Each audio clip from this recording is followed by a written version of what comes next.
आज मैं आपको बताने वाली हूँ सीटेट एग्ज़ाम क्लियर करने का मूल मंत्र।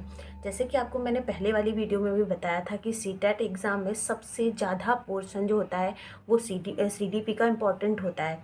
मैं इसलिए उस पर बार बार जोर दे रही हूँ क्योंकि सीडीपी में जो टॉपिक्स होते हैं उनको आप मतलब बहुत ही आसानी से समझ सकते हैं उनको, और आसानी से क्लियर किया जा सकता है उन टॉपिक्स को। और जब आप उन टॉपिक्स को एक बार क्लियर कर लेंगे तो आपके माइंड में ना वो कॉन्सेप्ट्स बन जाएंगे। फिर आपको आराम से जितने भी क्वेश्चंस हैं वो करते रहेंगे। सीडीपी पर फोकस करने के लिए मैं इसलिए कह रही हूँ क्योंकि सीडीपी में बहुत जो है स्कोरिंग सब्जेक्ट है। अभी इससे पहले जो दिसंबर वाला एग्ज़ाम था सीटेट का, मैंने खुद उसमें 28 स्कोर किया हुआ है।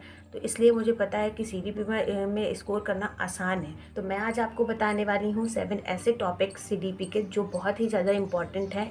इन सारे टॉपिक्स से कम आपको 3 से 4 प्रश्न एग्जाम में देखने को मिलते ही हैं। नंबर 1, प्याजे, वाइगोत्स्की, कोहलबर्ग। ये तीनों टॉपिक्स बहुत ही ज़्यादा इम्पॉर्टेंट हैं। इन तीनों थ्योरीज़ को हमें बहुत अच्छे से करना है। इन दोनों थ्योरीज में से 4 से 5 क्वेश्चन सीटेट में आराम से हर साल मिलते हैं। और इसमें से वाइगोत्स्की का बहुत सिद्धांत तो बहुत ही ज़्यादा पूछा जाता है। मतलब इन तीनों की ना कंपैरिजन नहीं की जा सकती है।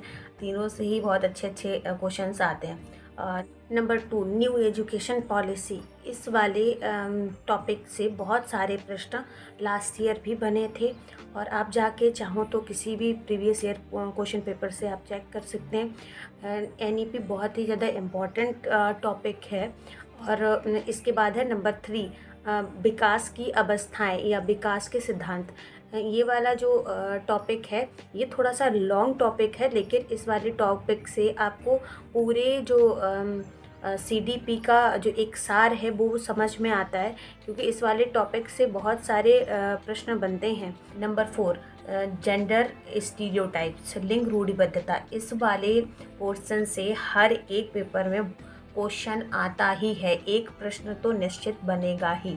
इस वाले टॉपिक में आपको बस घुमा घुमा के आपको वो प्रश्न देते रहेंगे, लेकिन इससे आता है। तो आप इस वाले टॉपिक को बहुत अच्छे से क्लियर करके जाना। और इस वाले टॉपिक में मतलब क्वेश्चंस को ऐसे देते हैं कि अगर एक लड़की है तो उसको हमेशा से डॉल से ही खेलना अच्छा लगता है, जबकि ऐसा नहीं है। ऐसा एक लड़की को एरोप्लेन से भी खेलना अच्छा लग सकता है। ये एरोप्लेन और डॉल को नहीं पता है कि लड़का खेल रहा लड़की खेल रहा। तो मतलब इस तरह की जो समाज में रूढ़िबद्धताएं हैं उनको तोड़ने के लिए इस वाले चैप्टर में बहुत सारी चीज़ों को दी हुई हैं। नंबर 5, समावेशी शिक्षा। इस वाले टॉपिक में ये है समावेशी शिक्षा में, इंक्लूसिव एजुकेशन में, कि जो जितने सारे क्षेत्र, धर्म, संस्कृति, किसी भी समुदाय का कोई भी बच्चा हो उसको साइड नहीं किया जाएगा। सभी को लेके एक ही क्लासरूम में पढ़ाया जाता है। नंबर 6, भाषा और विचार, लर्निंग एंड थॉट्स। इस वाले टॉपिक में जैसे कि भाषा का अधिग्रहण और अधिगम, इसके बारे में बताते हैं। तो इस वाले टॉपिक ये भी इम्पॉर्टेंट है, इसको भी अच्छे से करना है। और नंबर 7 में कुछ 2-3 टॉपिक्स को रखना है, जैसे कि टीएलएम, टीचिंग लर्निंग मटेरियल। तो उन जितने सारे टीचिंग लर्निंग मटेरियल्स हैं उनके बारे में आपको पता होना चाहिए, क्योंकि उससे भी वो घुमा के क्वेश्चंस पूछ लेते हैं। फिर बाद में लगता है कि हाँ मैंने तो पढ़ा ही नहीं था, या बुक में ऐसा था नहीं, ऐसे करके। तो या मतलब कहीं से भी आपको ये जो टॉपिक है इसको कंप्लीट करना है। और एक है आरटीई और सीसीई, इन वाले टॉपिक्स को अच्छे से करना है। ऊपर मैंने जो भी आपको 7 टॉपिक्स बताए हैं, ये सातों टॉपिक्स सीटेट एग्ज़ाम के लिए बहुत ही ज़्यादा महत्वपूर्ण हैं।